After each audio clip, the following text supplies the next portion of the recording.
And now everybody up to and including 10th place Rubens Barrichello has been in and made their fuel and tyre stop, and as you see they are now in crocodile fashion, and Damon Hill is ahead. Out goes the, and my goodness,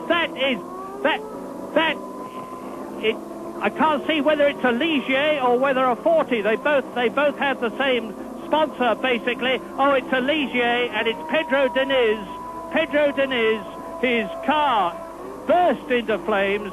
Another task for the marshals, which they seem to be coping with well. Here's a replay now. Let's see if we can see what happened. There is the Ligier. The engine blows. That's the Mugen Honda engine. Erupts behind him. A fuel line has broken, obviously, and that colossal sheet of flame. Goodness, Pedro Diniz was jolly lucky to get out of that. Remember the first fire that we had at Hockenheim 2 years ago when Jos Verstappen got caught in the flames in his Benetton. Well, Pedro Diniz out of the car, and we now wait for the race to restart, and I think this is going to delay it a bit, inevitably. Well, thank goodness for that. What a terrifying incident there. Pedro Diniz will be very, very grateful for all of the safety precautions that are around, particularly with his equipment. His helmet, his fireproof balaclava, fireproof overalls, all of those things would have given him the precious seconds that it took. And obviously he had a bit of presence of mind. He didn't panic, and it must be very easy to panic. Let's have another look. The engine explodes in what must have been a fairly major way.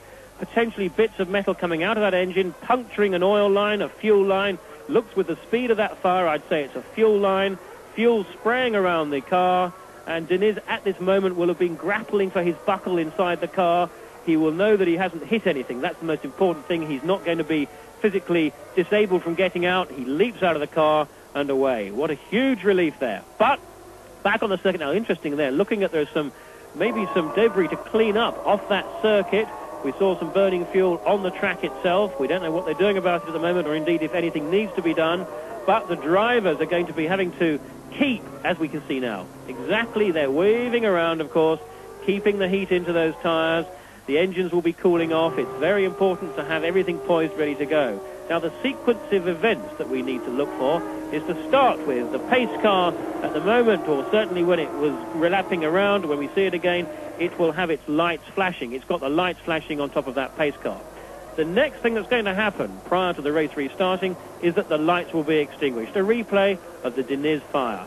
And again, with little we can say, oh, well, that's going on. It's too spectacular to digress onto anything else.